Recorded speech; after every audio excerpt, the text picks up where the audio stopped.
Hi friends. I hope this will work. I've had to make several tries. The critters are rambunctious. I've got the windows open, the sliding glass door open, and I guess outdoors has them frisky. All right, this is from 216, and let's see what's in it. I have found something that surprised me, so I bring it here to the journal to have a look at it. Recently, I told in a journal of an experience I had of looking out at my life and seeing nothing and no more attachments except to this journaling. That was all, the central factor of my life.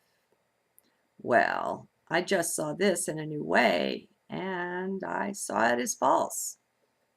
First, it presumes that there are others to share with, instead of seeing truly, seeing just the one. And second, when I looked underneath to see what was the worth, the value of the journals, I discovered the desire to serve. Oh dear, more of seeing duality, not just a separate self, but others there needing to be served. So, oh dear, I said, I saw but one thing, one strand of doing attaching me to life. Now, as in this other journal where I shared the realization, a very important part of it was the realization that in being, the service is rendered already. Merely being spreads your light. It spreads it out fractally. Thus, one can serve all life without ever leaving the house. Go inside of yourself to confirm this. You'll find it to be so. Anyway, so next to this being that was of service was the one doing that retained any sort of reality for me, any desire, the journaling. And now I see that it too must go up in the proverbial puff of smoke. Well, maybe must isn't the best word. But for one so smitten with Source, with God, one surrenders whatever is shown. We are always shown these things in right order when we go into heart. Sometimes, when we're in the midst of our child rearing or working years, we are first shown something just to give us the idea, to see that it exists, that something is possible. But later on in our walk, when we're closer to home, we're shown things that need to go, and just in the perfect order or timing. So this is coming up for me, and it must be that perfect timing. It is not a mental letting go that is called for, remember, for the mind itself is on the chopping block.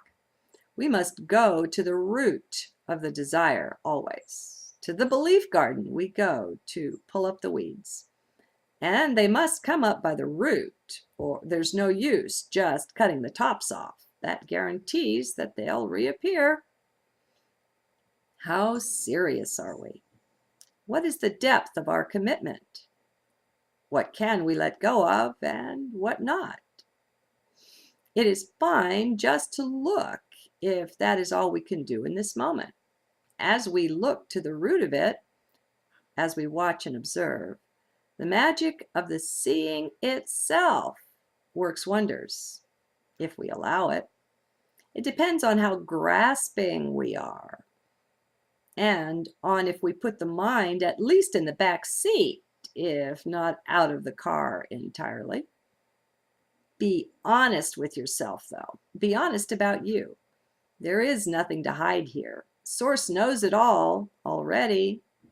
It's not possible to hide anything, so stop playing around with that. Just be real, at least with yourself. If you can do this, then shortly you will see it migrating to the outside of you, into your world. You'll catch yourself in more and more honesty. It just happens. But first, you must be fully honest with the self.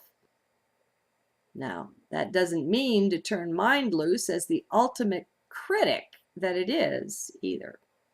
That's just nonsense. There's no honesty in it. Mind is a liar from the beginning. Stick with heart for this, always. Go deep within. See yourself, higher self, as source, as one with that. Call it the higher self if you wish. Just be sure to capitalize and realize you are dealing with internal divinity. That much is real. So this is not a conversation for me, myself, and I to have, but rather one for you to have with your source, with the divine one within, who you truly are. You may not know it fully yet. No harm in that. Just keep mind out of the conversation and all will be well. Mind can even help you here. If you've removed it from the control position in your life, then it can be there to report the truth to you.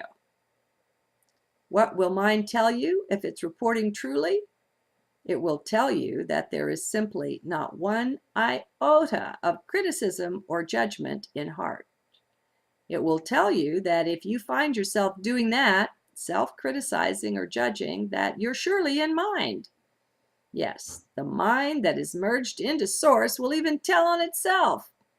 Strange, but lovely. Now, if you are typical, you have probably never had such a conversation with your true self, one of such honesty. Now, source already knows all of your shortcomings, so there is really nothing to tell. They are seen. And so what? They are nothing of any concern. Let them be. They are not all that is there, are they? What else do you see? You know, what you look on, you magnify. If you can let your gaze go from seeing the shortcomings, the drawbacks, faults, and supposed flaws, then you can begin to see with eyes of source. You can begin to see true beauty of the divine sort. It's there all along, but as you were growing these weeds, as long as you had your focus on them, on the flaws and so on, then you couldn't see this other. You were self-limiting without even knowing it. We're all programmed this way. It's no sin, no terrible thing. It's merely what is. The secret is in seeing. The seeing itself will begin to correct things if you can give over the doing that mind wants to jump immediately into. Give the seeing a chance. Give up the doer. That one is false. It's a product of mind. See the underlying desire and let go of it. Really, it is that easy. Just this continual letting go. Don't be in a hurry for enlightenment. That's a trap.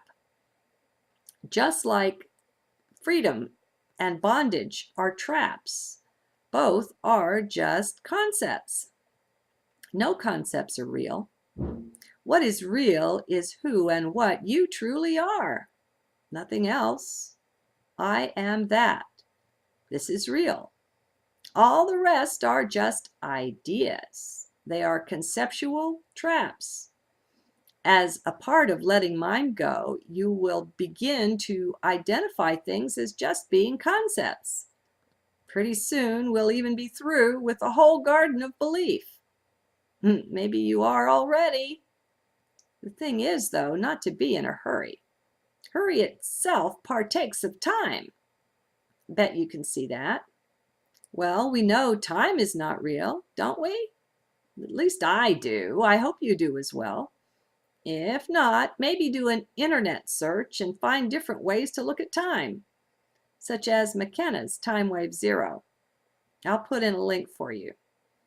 That's a good one, and it even works with the mind. We're all in process of merging back into source. Have you noticed this? Best not to hang on to anything, whether the world or an idea. Just let it all go.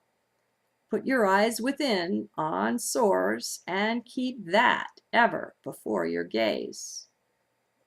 Fall in love with God. Look nowhere else, only now here. Fall into the nowhere that now here is. How quickly are you letting go of things?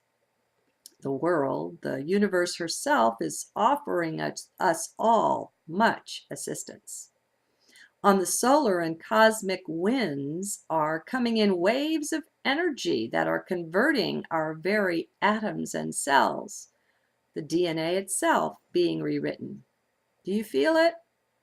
To do as the Hopi say, to push off from the bank and get out into the flow of the river, and just to go with that, is to be letting everything go as it comes up for you to release. So shift your vision. Start seeing how things come up, not so much to be indulged in, but at times just to be released. This is why old things will come up for you. It's time to let that go. You have changed so very much since then. That is no longer real for you, unless you make it so by hanging on to it and infusing it with the energy of now, with your ray of attention. There's a power in that. How do you want to use your very real power? So let's pull our attention, the ray of our attention, back out of everything that is outward focused. Let us turn our gaze permanently inward. That's where our reality lies, at the heart of our being, however you conceive of that, in your middle, in the center of the one. You are the center of that. You are the source of it all. If you don't know this yet, well, that's fine. Just keep gazing inward. It is enough.